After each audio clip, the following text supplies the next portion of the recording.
नमस्कार दोस्तों, आपका स्वागत है हमारे स्टोरी पॉडकास्ट में। चलिए शुरू करते हैं कहानी। गबन भाग 43। लेखक मुंशी प्रेमचंद।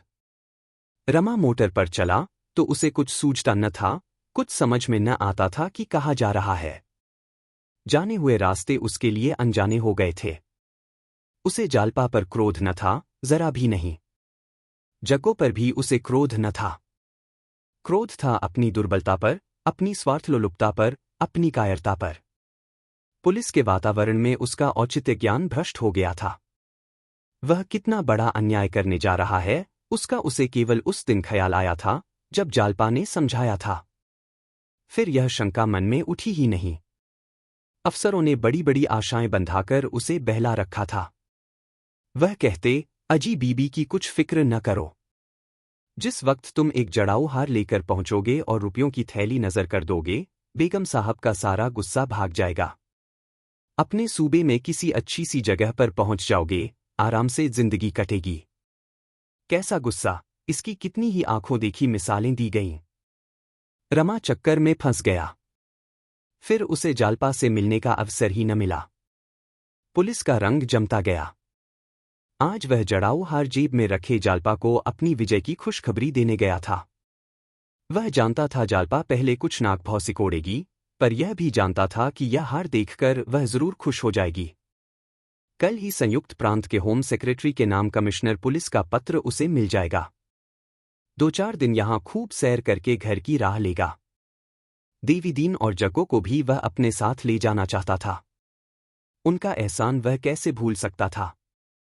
यही मंसूबे मन में बांधकर वह जालपा के पास गया था, जैसे कोई भक्त फल और नैवेद्य लेकर देवता की उपासना करने जाए, पर देवता ने वरदान देने के बदले उसके थाल को ठुकरा दिया।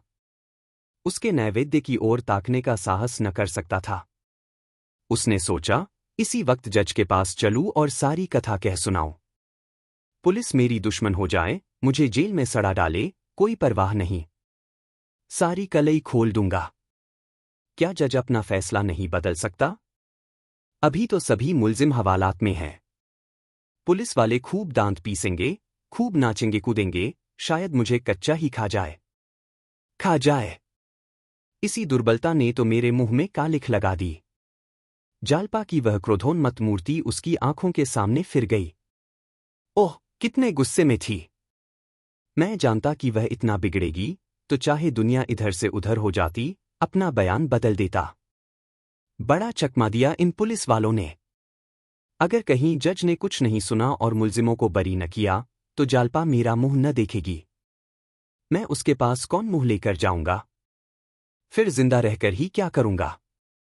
किसके लिए? उसने मोटर रोकी और इधर उधर देखने लगा। कुछ समझ में न आया, कहाँ आ गया।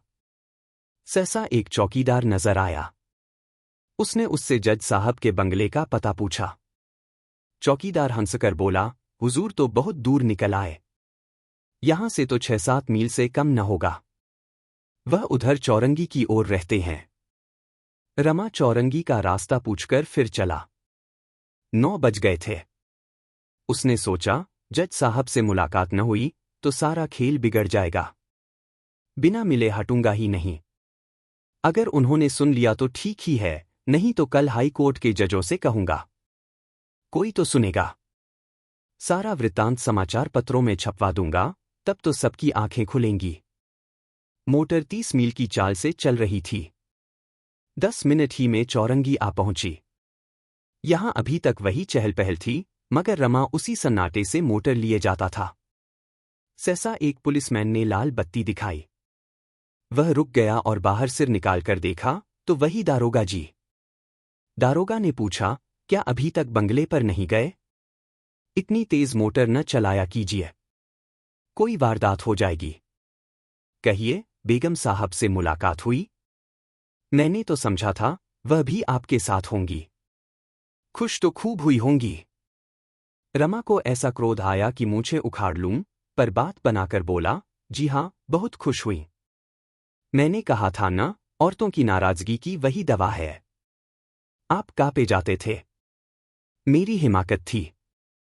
चलिए, मैं भी आपके साथ चलता हूं। एक बाजी ताश उड़े और जरा सरूर जमे। डिप्टी साहब और इंस्पेक्टर साहब आएंगे। जोहरा को बुलवा लेंगे। 2 घड़ी की बाहर रहेगी। अब आप मिसेज रमानाथ को बंगले ही पर क्यों नहीं बुला लेते? वहां उस खिटक के घर पड़ी हुई हैं। रमा ने कहा, अभी तो मुझे एक जरूरत से दूसरी तरफ जाना है। आप मोटर ले जाए, मैं पाव चला आऊंगा। दारोगा ने मोटर के अंदर जाकर कहा, नहीं साहब, मुझे कोई जल्दी नहीं है। आप जहां चलना चाहें, चलिए। मैं जरा भी मुखिल, बाधक न हूंगा। रमा ने कुछ चिढ़कर कहा, लेकिन मैं अभी बंगले पर नहीं जा रहा हूं।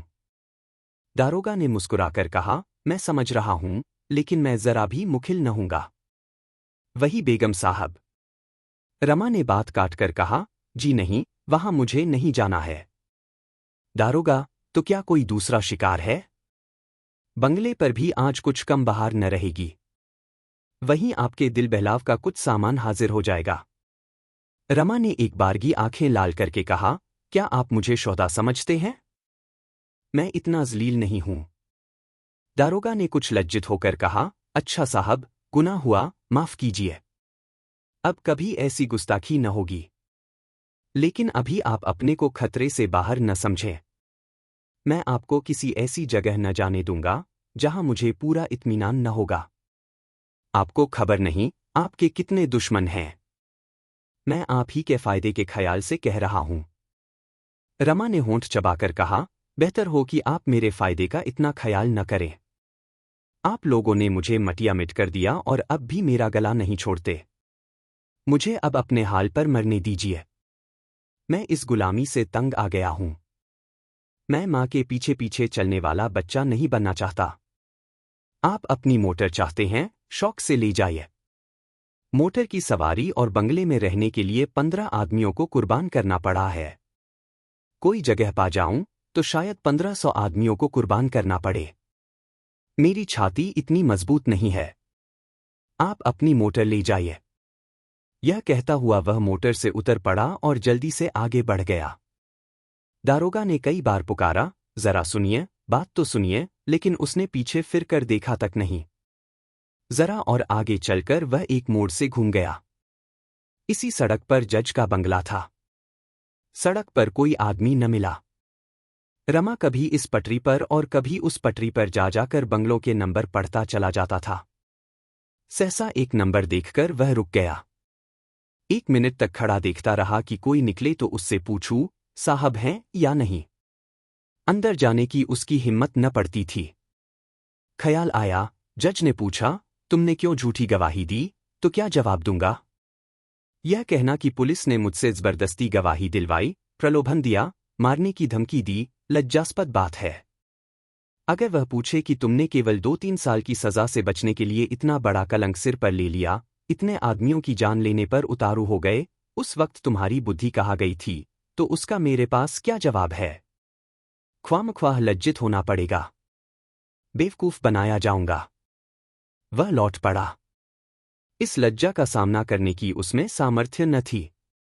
लज्जा ने सदैव वीरों को परास्त किया है। जो काल से भी नहीं डरते, वे भी लज्जा के सामने खड़े होने की हिम्मत नहीं करते। आग में झोंक जाना, तलवार के सामने खड़े हो जाना, इसकी अपेक्षा कहीं सहज है।